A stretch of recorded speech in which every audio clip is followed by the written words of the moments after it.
বন্ধু। বলো বন্ধু। এই তো আমরা অরুণজলি পৌঁছে গেছি। এই বন তন্ন তন্ন করে খুঁজে দেখবো, দেখি কোনো শিকারে মিলে কিনা।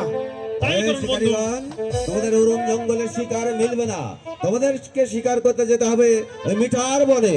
ওই কে যেন ডেকে ডেকে বলছো, ওরে ওরে শিকারীগণ, তোমাদের এই বনে শিকার মিলবে না, যেতে হবে সেই মিঠার বনে। হ্যাঁ হ্যাঁ, আমরা তাই যাব।